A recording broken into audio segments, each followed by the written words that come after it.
अस्सलाम वालेकुम व्यूअर्स।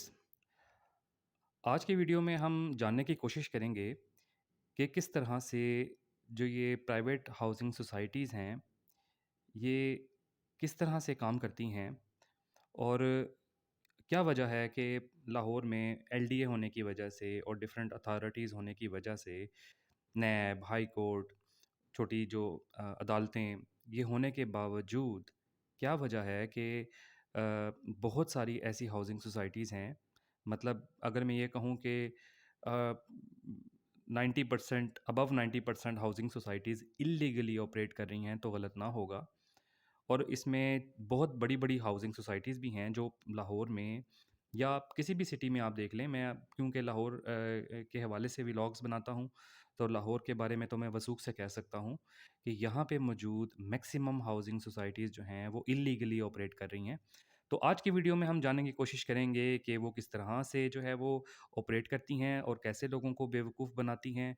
तो इंशाल्लाह शुरू करते हैं जनाब। इससे पहले कि हम बाकायदा इस वीडियो का आगाज़ करें, आपसे गुज़ारिश है कि आप मेरा चैनल सब्सक्राइब कर लीजिएगा। अगर वीडियो पसंद आई तो लाइक कीजिएगा और अपने दोस्तों के साथ शेयर भी कर दीजिएगा। जी, तो नाज़रीन, हम आज जानने की कोशिश करेंगे कि कैसे ये हाउसिंग सोसाइटीज़ ऑपरेट करती हैं और अ, आपको जैसे कि मालूम है कि लाहौर में डेवलपमेंट का जो अदारा है या अथॉरिटी है, वो लाहौर डेवलपमेंट अथॉरिटी है, एलडीए है। एलडीए की कुछ रेगुलेशंस हैं। एलडीए 2001 में भी 2021 में इन्होंने कुछ रेगुलेशंस बनाई थी। तो एल जिसको Lahore development authority private housing societies regulations के नाम से वो मौजूद हैं, एलडीए की वेबसाइट पे भी हैं और आपको मिल जाएँगी। तो उसके मुताबिक जो है वो लाहौर डेवलपमेंट अथॉरिटी के कुछ सेट ऑफ रूल्स हैं, जिसके मुताबिक ये प्राइवेट हाउसिंग सोसाइटीज़ को ऑपरेट करने की इजाज़त देता है, मतलब एनओसी इश्यू करता है। अब एनओसी की जो रिक्वायरमेंट्स हैं, वो काफ़ी स्ट्रिक्ट हैं। मतलब लाहौर, ज़ाहिर-सी बात है कि लाहौर एक बहुत बड़ा जो है वो अपना शहर है, मेट्रोपॉलिटन सिटी है, तो इसमें एक ख़ास सेट ऑफ रूल्स के मुताबिक ही प्राइवेट हाउसिंग सोसाइटीज़ को ऑपरेट करने की इजाज़त दी जाती है। तो वो रेगुलेशंस जो हैं एलडीए की, वो मौजूद हैं उनकी वेबसाइट पे भी और आपको वैसे भी मिल जाएँगी इंटरनेट पे। तो अब वो जो रेगुलेशंस हैं, वो क्या बताती हैं जी, डिफरेंट उसमें सेट ऑफ रूल्स हैं, जिसके मुताबिक इन प्राइवेट हाउसिंग सोसाइटीज़ को एनओसी जारी किए जाते हैं। उसमें पहले नंबर पे तो जो मोस्ट इम्पोर्टेंट है, वो इनके पास जो भी हाउसिंग सोसाइटी जो प्लॉट ये बेचना चाहते हैं, वो प्लॉट जो है वो बोर्ड ऑफ रेवेन्यू से कन्फर्मेशन ली जाती है कि वो यानी कि जो जिसे आप रजिस्ट्री कहते हैं, रजिस्ट्री, फ़र्द इंतकाल, ये चीज़ें कन्फर्म की जाती हैं कि हाउसिंग सोसाइटी जो बनने जा रही है, क्या उसके ओनर के पास ज़मीन की मलकियत मौजूद है? पहले नंबर पे जो मोस्ट इम्पोर्टेंट है, वो तो ये है। दूसरे नंबर पे इनको ये बोला जाता है कि डिफरेंट महकमों से ये जो है वो एनओसी लें, क्लीयरेंस सर्टिफ़िकेट्स लें। डिफरेंट महकमे कौन-कौन से हैं? इरिगेशन डिपार्टमेंट है, इरिगेशन डिपार्टमेंट से ये एनओसी लेना होता है कि आया कि ये फ्लड प्रोन जो है वो एरिया में तो नहीं लाई करता, मतलब सैलाब वगैरह का खतरा तो नहीं इस इलाके में। तो इरिगेशन ये एनओसी जारी करता है। फिर उसके बाद जो आपको वासा जो है वो वासा से क्लीयरेंस सर्टिफ़िकेट लेना होता है। डिफरेंट जो गवर्नमेंट के इदारे, एनएचए है, आर्मी, रेलवे और इन इदारों से भी एनओसी लेते हैं कि आया कि उनकी जो है इस पे कोई लैंड क्लेम तो नहीं है या उनका कोई फ्यूचर प्रोजेक्ट तो नहीं वहाँ से कोई गुज़रना। तो आफ्टर कन्फर्मेशन जो है, इसके बाद और डिफरेंट अदारे हैं, मैं कइयों का नाम मैं स्किप कर जाऊँगा, लेकिन मोटा-मोटा बात ये है कि इसमें बीसीओ अदारे ऐसे होते हैं जहाँ से प्राइवेट हाउसिंग सोसाइटी के ओनर को जो है क्लीयरेंस सर्टिफ़िकेट लेना होता है। तो अच्छा, उसके बाद जो है वो ये केस सबमिट होता है एलडीए के पास, एलडीए स्क्रूटनी करता है और उसके बाद कहीं जाके अगर सारी चीज़ें क्लियर हों, तो लैंड ओनर को या हाउस सोसाइटी ओनर को जो है वो एनओसी जारी कर दिया जाता है। अब इसमें इतनी सारी कंडीशंस कौन देखता है? मतलब ये कंडीशंस तो ख़ैर बहुत दूर की बात है कि प्राइवेट हाउसिंग सोसाइटीज़ देखें, इस पे अमल करें। इसमें पहली बात जो है वो इनके पास लैंड ही नहीं होती। हाउसिंग सोसाइटियाँ शुरू हो जाती हैं, लैंड ही परचेज़ नहीं होती कंप्लीटली। अब होता इस तरह से है कि कुछ एरिया पे तो अब 2 तरह से ऑपरेट करती हैं। कुछ हाउसिंग सोसाइटीज़ तो ऐसी हैं जिन्होंने लैंड ही परचेज़ नहीं की होती। थोड़ी बहुत लैंड होती है, वहाँ पे छोटे-मोटे ऑफ़िसेज़ बना लेते हैं, कस्टमर्स को फ़ाइलें बेचते हैं, एतमाद बनाते हैं, उसके बाद जो है धड़ाधड़ फ़ाइलें जो हैं ये बेच देते हैं। दूसरे नंबर पे जो है ये ऐसा करते हैं कि शुरू-शुरू में तो ये बहुत से इनके 1-2 ब्लॉक डेवलप कर लेते हैं। मतलब एक बड़ी खूबसूरत सी मेन बुलेवार्ड बना देते हैं, साइडों पे जो है कमर्शियल्स दिखा देते हैं।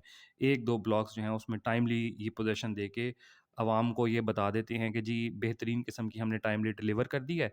उसके बाद धड़ाधड़ अगले phase 1, phase 2, phase 3 different phases जो हैं ये लॉन्च करते हैं और उनकी धड़ाधड़ फाइलें बेच देते हैं। तो ये 2 तरह के फ्रॉड जो है ना आजकल किए जा रहे हैं हाउसिंग सोसाइटीज़ के। अब इसमें इसमें जो इनका बेसिक तरीका वारदात ये होता है, मतलब मैं ये नहीं कहूँगा कि ये जो है वो क्या कहते हैं, डिलीवर नहीं करती, डिलीवर भी करती हैं। मतलब ये इनका तरीका वारदात इस तरह से होता है कि ये हमारे ही पैसों से लैंड परचेज़ करती हैं। मतलब शुरू में तो ठीक है, जो थोड़ी बहुत इन्वेस्टमेंट करके ये जो है लैंड बेच देते हैं और वहाँ पे डेवलपमेंट भी कर देते हैं। लेकिन बाद के जो फ़ेज़ेज़ हैं, वो ये हमसे ही पैसे लेके, आवाम से ही पैसे लेके, उनको प्लॉट बेच के, फाइलें बेच के, उन्हीं से उनको 3 साला, 5 साला प्लान बता के, उन्हीं से डिफरेंट जो है ना ये वो लेते हैं अपना जो है वो इनसे इंस्टॉलमेंट और एडवांस और पता नहीं किस-किस मद में ये पैसे लेके लैंड परचेज़ करके फिर ये डेवलप करते जाते हैं।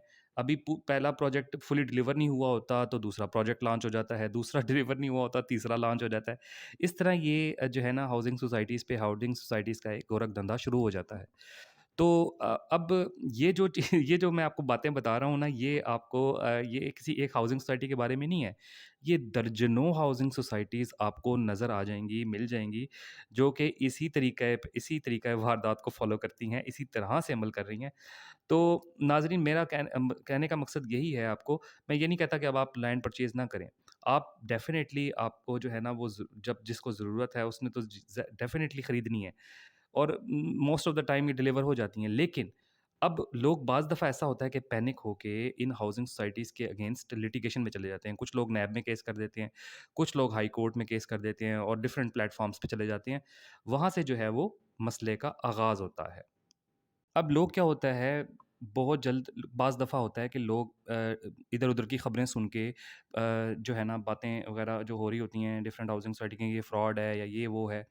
तो इस तरह की बातें सुन के बाज़ दफ़ा लोग जो हैं वो कुछ वकीलों की मदद से या बाज़ दफ़ा खुद ही जो है वो नैब में केस फ़ाइल कर देते हैं, नैब में या हाई कोर्ट में।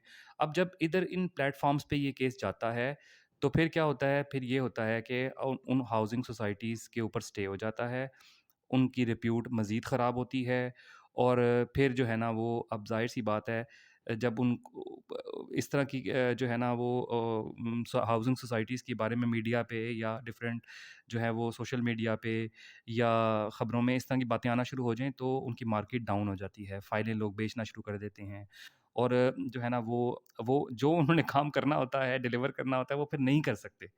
तो जिस वजह से क्या होता है कि ना सिर्फ हाउसिंग सोसाइटी के ओनर का नुकसान होता है, बल्कि लोगों का भी नुकसान हो जाता है। क्यों? क्योंकि जो डिलीवर होना भी था, वो भी नहीं होता। इस तरह की बीसियों एग्ज़ाम्पल्स मौजूद हैं।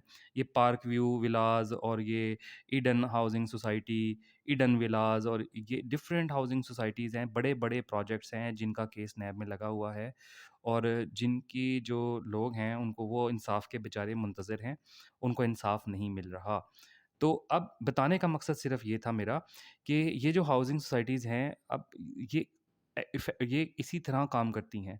इसमें जो है ना वो मैं आपको अभी अगली वीडियो में प्रूफ़ के साथ मैं आपको बताऊँगा। मैं एलडीए आप बेशक एलडीए की वेबसाइट पे चले जाएँ, उसमें इल्लीगल हाउसिंग सोसाइटीज़ का एक सेक्शन है, आप जाके उसको चेक करें। आपको बीसीओ हाउसिंग सोसाइटीज़ मिल जाएँगी। उसमें बहरिया ऑर्चर्ड जो motorway new Lahore city, motorway city उसमें बीसीओ नूर ऑर्चर्ड भी इवन के और ये सारी हाउसिंग सोसाइटी मशहूर-मशहूर भी आपको मिल जाएँगी, जो कि एलडीए ने इल्लीगल डिक्लेयर की हुई हैं। इनके वो रिक्वायर्ड डॉक्यूमेंट्स पूरे नहीं हैं। तो कहने का मकसद मेरा इस वीडियो को बनाने का मकसद सिर्फ़ इतना था कि जितनी भी हाउसिंग सोसाइटीज़ हैं, वो मैक्सिमम हाउसिंग सोसाइटी इसी तरह काम कर रही हैं कि उनके पास लैंड नहीं होती और थोड़ी बहुत लैंड होती है, थोड़ी वो बाद में परचेज़ कर लेते हैं। कस्टमर के ही पैसों से वो सारा काम कर रहे होते हैं। तो जो है ना वो बाकी चीज़ें मैनिपुलेट करते हैं। आपको पता है पैसा चलता है हर जगह, हर तरह के एनओसी और ये चीज़ें मिल जाती होती हैं। बेशक आप रिक्वायरमेंट पूरी करें या ना करें, यहाँ पे असर रसूख भी चलता है जैसा कि आप जानते हैं। बैरिया टाउन के ऑनर का एक बड़ा मशहूर इंटरव्यू भी था जियो न्यूज़ को कि जी मैं फ़ाइलों जहाँ फ़ाइलें रुकती हैं मैं फ़ाइलों को पहिए लगा देता हूँ। तो ये चीज़ें हैं पाकिस्तान के अंदर हम जिस वतन अज़ीज़ में बैठे हैं ये चीज़ें चलती हैं यहाँ पे। तो घबराने की ज़रूरत नहीं है। आप जो अच्छी बड़ी सोसाइटियाँ हैं जिनकी अच्छी रिप्यूट है आप वहाँ पे इन्वेस्ट करें और बाकी मामलात अपने अल्लाह पे छोड़ दें। इंशाअल्लाह अल्लाह ताला आपके हक़ में बेहतर ही करेगा। मुझे दीजिएगा इजाज़त, इंशाअल्लाह अगली वीडियो में मुलाकात होगी। मेरी वीडियो को लाइक, मेरे चैनल को सब्सक्राइब और नोटिफ़ाई कर दीजिएगा। आप सबका बहुत शुक्रिया। अल्लाह हाफ़िज़।